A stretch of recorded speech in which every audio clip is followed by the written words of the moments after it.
Please welcome Bruce Greenwood.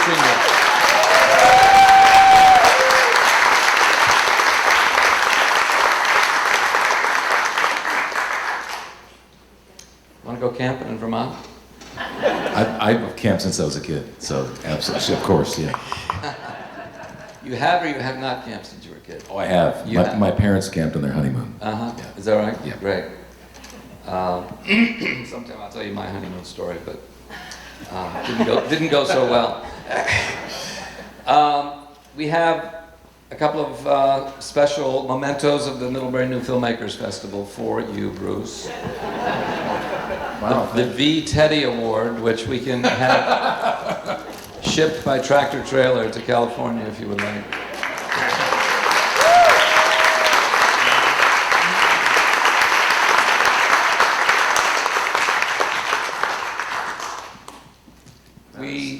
Some coveted statue. Wow. Yeah. Well, Vermont. They should be relating in some ways.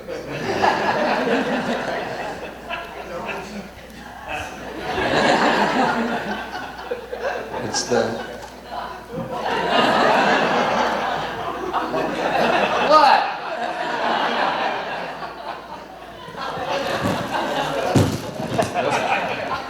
Maybe not too appropriate.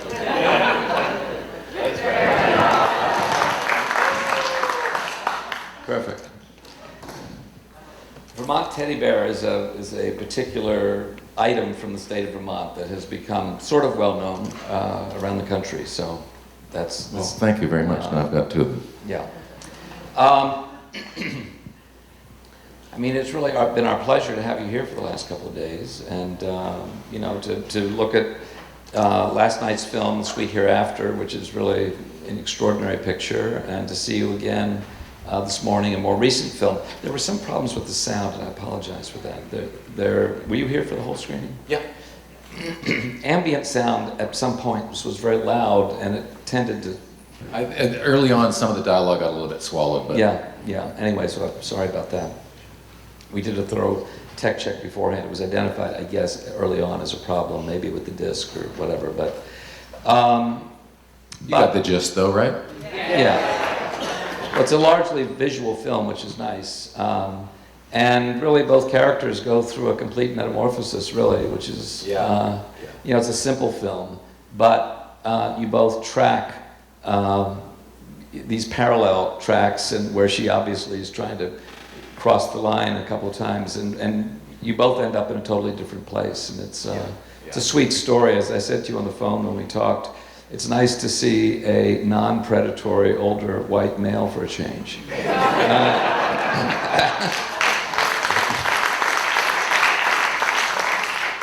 Yeah, it was a real. That was one of the gifts of the role, is to be a broken guy who needs to learn to let life come back in, but who is fundamentally generous.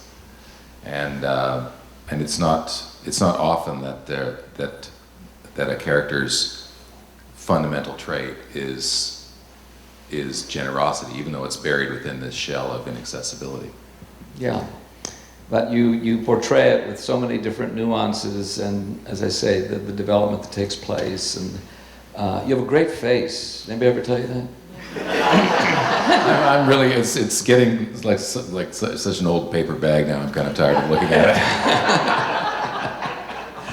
But no, very expressive, and carries with it years of experience and you know, insight, and I mean, as you say, the generosity, and your character is able to really, you enlarge it really as really a central theme in the film. And it's fun to do something that has as little dialogue as this does. Mm-hmm. And we struggled a little bit because the very first day of shooting, we shot the end of the movie between me and Brian Garrity, who plays the abusive uncle. Mm-hmm. So, and we shot it a couple of different ways, but we really weren't sure how the movie was what was going to be required at the end. There was one sequence where I walked up to the house with a crowbar, and another sequence where I just walked up to the house and had that kind of face-to-face with them. And I don't think we quite managed to get the perfect moment there, because we weren't really sure what was required. We were kind of guessing.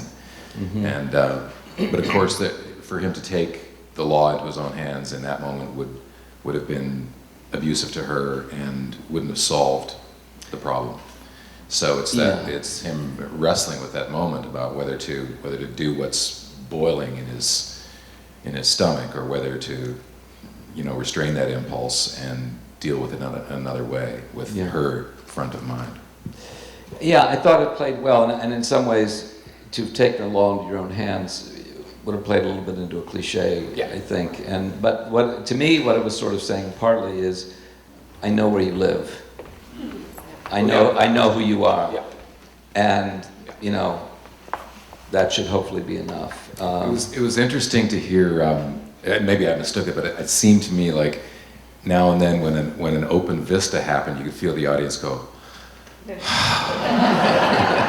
And I think Frank was particularly aware of giving those visual releases during the film when it's so fraught with the agony of her trying to escape this thing that's stuck to her like a shadow. Mm-hmm. Yeah, and the suggestion being at the end, I mean, he provides his address so that she knows she has a safe place to go. Is that it? Yeah. So, it's interesting. Her character development also, I mean, she really matures through the course of the story in a nice way. And for a young actress, I think she plays it very nicely. Yeah, Frank had discovered her. He'd seen her doing something on television. She's English, actually, which you'd never know in a million years. And when we met, it was one of those things where she's got such an incredible face too, right? I mean, it's impossible not to be smitten by her face, but she's also very, very funny and open. And so we had a nice thing going on right from the very beginning. Mm-hmm. And she was probably, what, 16, 17 years old? Something like that. Yeah. She was with her mom the whole time. Yeah. It's interesting to have her character actually develops partly through her loss of makeup during the course of the production, because she's so just plastered at the beginning and so sort of goth, and you know, she actually matures through her, as her face actually emerges through the cloud of makeup. And we struggled mightily also with the moment in which it turns from Bart following her into her following Bart. Mm-hmm. Because it had to be done visually, right? So she essentially forces him to follow her, and then at one point we realized, well, I mean, and it was written that she begins to follow him, but there wasn't a way to clearly define that. So we sort of designed a fork in the path, and I think Frank did it really, really effectively. Because did you understand instantly what was happening? Yeah, we were all quite relieved when that kind of worked out. Mm-hmm. Yeah, I mean, there was, you know, it's a risk to put out a story like this, because it has to be within such subtle, you know, parameters that it can all unfold through nuance. There's nice humor that is not played for laughs, but is just simply rooted in the character and their ironic interactions. And it's now tell me about the bear. I'm curious. I don't want you to, you know. Who was the bear? I've forgotten the bear's name, but he does have a name, and he was. Pardon me? Joe the boxer. Joe the boxer. Yeah, that's right. Yeah.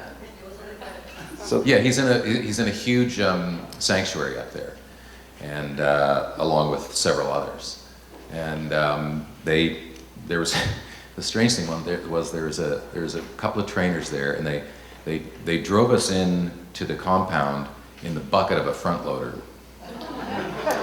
And the cameraman, Ella, me, and one other person, focus blower, and then the guy who was the sanctuary, the guy who presided over the sanctuary, came in with a pitchfork. And we thought, well, that's not going to be much help. But it really, you know, what are you going to do with the pitchfork? I mean, you know, but and the bear was sort of lumbering around, but he'd sort of wave the pitchfork, and the bear would do that kind of nosy wiggle thing, and you'd be given to understand that the bear was kind of understanding something, and he'd back up and walk forward. And at one point he went like thundered toward us, and we all just, I mean, pretty near wet ourselves. It was terrifying. But he stopped within 20 or 30 feet, and that was that. But he was a rescue bear, I guess. Do you know more about him? No, you get in the credits. Oh, okay. Right, we thought we had an expert. Maybe you had a relationship with him. So how did this project come to you? Just through your agent, or? Yeah, I think so. Frank reached out to me, I guess through the agents or something, and I read it. And as I said, I've been a hiker all my life, and a canoer, and canoeist, and a kayaker, and the chance to do something so elegiac and be up in Denali was just too good to be true, and it was just magnificent. I mean, it was a very low budget movie, so we were all piled into a combi, and you know, sharing rooms and stuff like that. So there was no money whatsoever. But I mean, who cared? It was just so incredible to walk across the tundra, which is like a posturepedic mattress. You can sink into it, you know, 8 inches, and it bounces right back. It's magical. And the light was, I mean, you can't take a bad picture there. And it was an absolute thrill. You might have noticed that at one point when the ferry is heading back to, it was so low budget that you might have noticed that when the ferry is heading back to Seattle, it looks like a cruise ship. Mm-hmm. Well, it was a cruise ship that they just grabbed a shot of because we couldn't get off the ferry to take a shot of the ferry. Interesting. What time of year were you up there? August. August. Okay, nice time. I'm going to switch gears just a little bit and then have a couple of questions from the audience. We don't have a whole lot of time because you have to fly out. Tell me actors who've influenced you or who inspire you over the course of your own career or even growing up. Actors. I was first moved to think about acting as something that might be near my wheelhouse in One Flew Over the Cuckoo's Nest. There's an actor named Brad Dourif who played Billy Bibbit, the stutterer, and I was so smitten and overwhelmed with the idea that somebody could invent that behavior that it just kind of transfixed me, and I thought I'm gonna poke at that a little bit, and that was sort of in the back of my mind. And then when I was in university, we were talking about the other day, I realized that I was taking a heavy course load and I needed 3 easy credits, and acting was, you know, you can't be failed, right? So, because it's completely subjective. And so I thought, well, I'll take an acting class, and that memory of Brad Dourif coupled with the acting class that sort of reminded me that everything I love about, the things that I love about life, theater, English, storytelling, music, tempo, rhythm, that kind of thing, those things that speak to me are all contained in being an actor. And you worked with one of the great actresses, I think, working today, Michelle Williams in Meek's Cutoff. And Yeah. what was that like? Well, Michelle's magical, and she's very easygoing and but also has a tremendous work ethic, and is one of those people that you can stand opposite, and just you're taken by her into the moment in a way that it's impossible to be out of it because she's so present. And I don't know if anybody's seen Fosse Verdon. Yeah, let me see. It's a fabulous series. She is just extraordinary. She's beyond. Yeah. Just beyond. Yeah. Yeah. I mean, I think Daniel Day-Lewis is a quintessential actor, and I think Michelle Williams is his match as an actress, really. She's just terrific. Very different style, but she's so in command and has so much range and so much detail of characterization. And she changes, so like Yeah. Daniel Day-Lewis changes. He's Yeah. sort of virtually unrecognizable from role to role, and Michelle has that Right. similar quality. And Fosse Verdon really reveals that. Yeah. Then you were with Cate Blanchett. We saw a little reel before, I don't know if you saw it, but before the show. And Cate Blanchett in the Bob Dylan, what's it called?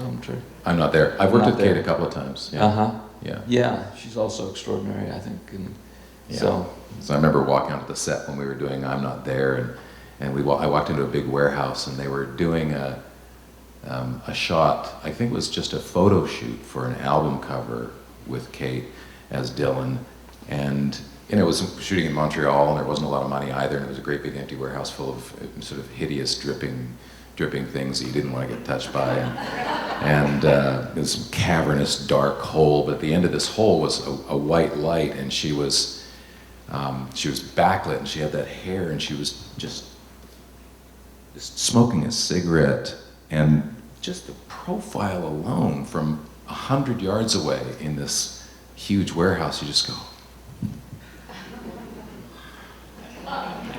as Dylan, you mean? yeah, Yeah. yeah. Yeah, no, she just captures it perfectly. And then, of course, Denzel Washington in Flight. We see a couple scenes. Yeah, there. Denzel's also one of those. He's also a very generous actor. You'll find stars occasionally who want to own the scene, you know, and own the room, and not be put on their back foot by the situation. But Denzel's one of those people who understands the requirement. If the requirement is there in the script for that character to be on his back foot, then Denzel is willing to be ruled by the other character, and read the riot act and feel shame and contrition, and oftentimes you'll find stars sometimes anyway, you'll find stars who want to do that but can't resist having a glimmer of I know something you don't, and Denzel avoids that entirely. If he doesn't have the ace card, he plays it. He doesn't have the ace card. Yeah. That's something people probably don't realize, but when you have multiple actors on screen, which you normally do, there is an amount of space for each of those actors to inhabit. And if they overreach that amount of space, it can change the balance of the scene in a way that can hurt the scene. I mean, Yeah, if you insist on that old thing of I have a secret, which is a sort of an acting trope, that puts life in your eyes even if you don't know what you're thinking about, which is a poor man's way of looking alive. People do that, actors do that. They can glitter and they can glimmer as though something else is going on, but it's quite often doesn't serve the scene. Yeah, it serves them personally. Right. Yeah. It's knowing how much room their character can take up, and also, I mean, I worked with Chris Christopherson in a picture called Disappearances, and Chris doesn't naturally take up all the space in the scene. So the actors working in scenes with him need to know how to keep his space available to him, because it would be very easy to encroach on it. And we had a fabulous ensemble that knew exactly how to do that, except for one scene with a longtime friend of mine who really took up all the room in the scene. And I had to go back after the film was in the editing room and loop the whole scene and just loop this guy down, and to allow Chris to occupy the space he needed for the scene to play. But these are very sort of subtle dynamics that you can't always tell. But skilled actors know exactly what their space is to have in the scene. And we can look at it in the film we just watched. I mean, with you and the young gal. I mean, it's delicate, and she does this moments too. You don't always get them right because it is so delicate, and sometimes I'm watching it this morning and thinking, oh, that was kind of overdone, or oh, what were you thinking? There was an opportunity there, you idiot, and then in the back of your mind you go, well, I probably gave him that. He just didn't use it, but no. So, yeah, I mean, just this notion of a performance, a moment of performance, and what you're trying to, create in that fleeting moment. I mean, is there a way that you sort of perceive it or approach it or think about it? Well,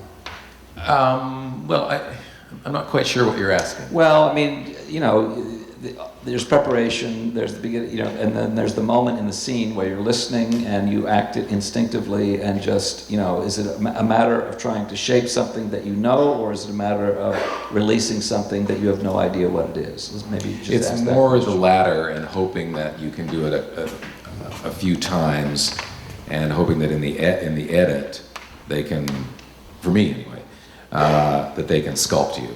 Right. And because it's, you know, it's if you give the director a variety within a range, within a chosen range, and that variety is a function of the instant, that where you're not really working, where you're just doing it. If that selection of variety is a function of that, then it'll all be real, and then it's just up to the director to go, oh, that's where the vibe is. That's where oh, I'm not going to use that. I'm going to use that. And it depends partly what you're cutting against also. What in that moment of choosing the 3 takes, which one stacks up against the opposite take in a way that creates Yeah. a chemistry Yeah. that becomes something else. That's why actors generally really like 2 shots. Yeah. You know, because you can if the scene is vibing, it's just right there. Yeah. You know, you don't have to worry about having it constructed or having it altered. Sometimes we say, don't make it happen, let it happen. Yeah. And so to release something unexpected 2 or 3 times. But I don't know if we want to talk about acting too much, but Daniel Day-Lewis, I would love to know how specific he is and how repetitive that specificity is, because it seems to me that there's not an instant that isn't free, but also not an instant that isn't designed within an iota, you know? So, and I don't know how to do that. I give it up to luck a lot. Well, sometimes it's a matter of playing conflicting emotions simultaneously also, and that's... What do you mean? All right, we have time for one question if anybody has one. Yes? I remember you from the St. Elsewhere days, and do you have a preference between film and TV, or? It's really sort of depends on the material. I mean, oftentimes, you know, people say, well, doing film, there's more time to talk with the director, but usually, in my experience, film, you know, they spend a lot more time making it look incredible, and you still only get 2 or 3 takes. So it's really about the material, and ideally the director you're working with. Like when I was working with Spielberg last year, he was, you know, we didn't do a lot of takes, but he was very, very supportive and very helpful, you know. Yeah. Bruce, it's been a real pleasure. Thanks so much. Thanks so much for coming.